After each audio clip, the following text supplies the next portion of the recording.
এখন আমি খুবই ভাগ্যবান। হুম।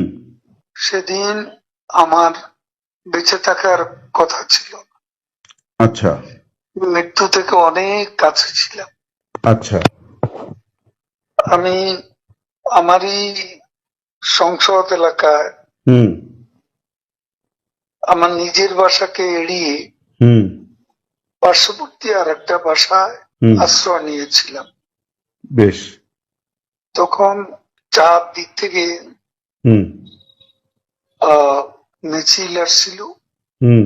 কেউ? আমি হুম যে বাসাতে ছিলাম হুম। তারা সে বাসাতেও হামলা করে। আচ্ছা। তারা জানতো না হুম। যে সেখানে আমি আছি। আচ্ছা। আমার বাসা তারা লুটপাট করেছে, হুম কিন্তু যে বাসায় আমি গিয়ে আশ্রয় নিলাম হুম সেখানে তারা হামলা করবে এটা আমি ভাবতাম। কিন্তু সেখানেও দেখলাম যে অনেক আহ লোকজন হুম ঢুকে পড়ে এবং তারা ভাঙচুর লুটপাট হুম করতে থাকে। হুম আমি আমার স্ত্রী সহ আমরা বাথরুমে ঢুকিয়ে যাই। অনেকক্ষণ ছিলাম, প্রায় 5 ঘন্টা। হুম হুম তারপর একটা পর্যায়ে এরা তো ওই বাথরুমের ভিতর সেখানেও কমোড, হুম বেসিন হুম এগুলো তো লুটপাট করেছে সব জায়গায়। সেগুলোর লোভে প্রথমত তাদেরকে আমার ওয়াইফ সেই বাথরুমের মুখে দাঁড়িয়ে হুম বারবার বলছিল যে আমি অসুস্থ, হুম এ কথা বলে তাদের ফিরিয়ে দিচ্ছে। হুম তো একটা পর্যায়ে তারা এই বাথরুমে যেগুলো আছে হুম সেগুলো লুট করার জন্য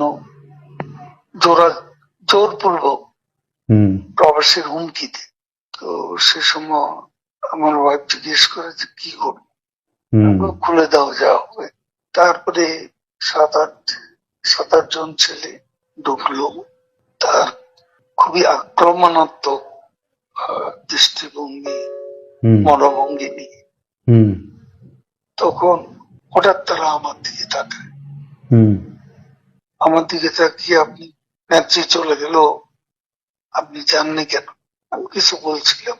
তারপর এই ছেলেদের মধ্যে কি ভাবের উদয় হয়েছে জানি না, হুম তারা আমাকে বলে আপনার ছবি তুলবো। তারপর আমার ছবি তুলতে শুরু করলো, সেলফি নিচ্ছিল, হুম ছবি তুলেছিল। এরা ছাত্ররা অনেকে আমাকে চেনে, তো হুম হুম কি কারণে তারা